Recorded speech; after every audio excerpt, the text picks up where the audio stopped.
Dieu a besoin d'un homme pour l'expression de ses pensées.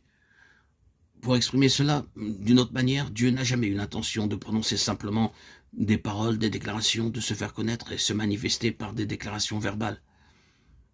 Il y a beaucoup plus de choses qui s'appuient sur ce fait que cela ne puisse paraître pour le moment. Mais c'est un fait simple, que Dieu ne s'est jamais proposé de se faire connaître par des affirmations, par des mots, par des déclarations verbales. C'est la raison pour laquelle il est infiniment dangereux d'être occupé par un enseignement en tant que tel, et d'adopter un enseignement en tant que tel, d'adopter les choses dites et de penser que parce que nous avons la chose qui nous est dite, nous avons la chose elle-même. Nous ne l'avons point.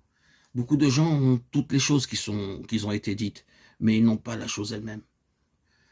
Il y a la possibilité d'être capable d'apprendre sans jamais parvenir à la connaissance de 40, 50 ans. Nous pouvons avoir entendu tout ce qu'il y a à savoir et connaître tout cela, et cependant ne jamais parvenir à une connaissance de la vérité. Cela semble être une contradiction, mais c'est possible. Ou la parole de Dieu ne le dirait pas de cette façon. Quel est le problème? Où est la faille? Comme nous l'avons dit, Dieu n'a jamais eu l'intention d'essayer de se faire connaître, de se manifester par des mots, par des affirmations, par de simples déclarations, c'est-à-dire par des choses dites. Pour l'expression de ses pensées, Dieu a besoin d'un homme. La parole donc devient chair, car l'homme que Dieu désire doit être le produit de sa parole, d'une manière intérieure, c'est-à-dire la vie doit être liée à la vérité, et la vérité doit être liée à la vie. Il y a encore le terrible danger de parler indépendamment de la parole de Dieu, préalablement forgée en soi. Il y a une fascination des grandes vérités en relation avec cela. Il y a un danger particulièrement s'il se trouve que vous soyez dans ce qui est appelé le ministère. Le danger est celui de s'emparer de vérités, de doctrines, de thèmes, de sujets, de choses dont la parole de Dieu est en parler constamment. Vous allez entendre quelque chose de nouveau. C'est une des nouvelles. Et vous voilà donc parti pour la faire connaître. En réalité, vous rassemblez de cette façon des éléments pour votre ministère et il y a un terrible danger en agissant de la sorte. C'est aller mettre vous et vos auditeurs dans une fausse position. Comme nous l'avons déjà dit, cela mènera les choses dans un équilibre instable. Vous édifiez un enseignement sur quelque chose qui n'est pas la vie, qui n'est pas la croissance.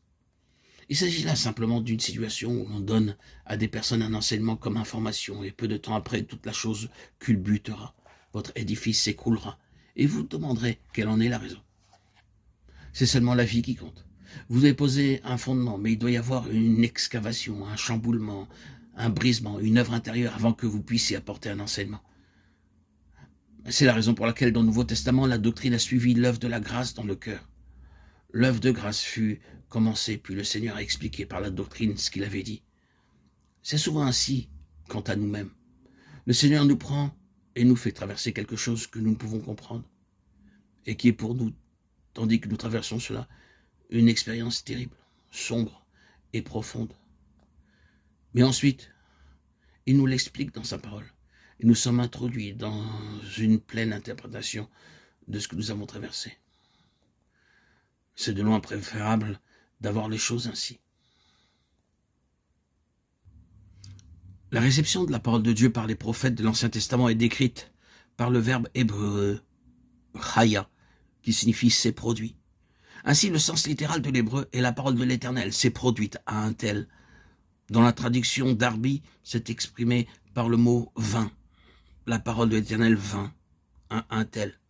Il s'agit d'un événement et pas simplement de mots prononcés. C'est ainsi que cela doit être par notre moyen à l'égard d'autres personnes. C'est la raison pour laquelle le Seigneur a dit « Les paroles que je vous ai dites sont esprit et vie ». Jean 6, 63. Il y a un événement accompagnant ces paroles, pas toujours dans la conscience immédiate des auditeurs. Mais comme nous l'avons déjà fait remarquer, quelque chose s'est produit et cela viendra à la lumière un jour. Tout en destinée s'appuie sur cela. Dieu parle et quelque chose se réalise d'une façon ou d'une autre. Ainsi, la parole de Dieu n'est pas simplement une sentence, un discours. C'est un événement. La pleine valeur est accordée à la parole de Dieu quand elle est incluse dans un corps. C'est bien sûr pas tant dans le cas du Seigneur Jésus lui-même. La pleine valeur des Écritures fut atteinte lorsqu'elles furent incorporées en lui personnellement, quand il put être dit « et la parole a été faite chair » et elle a habité parmi nous, pleine de grâce et de vérité. Jean 1, 14.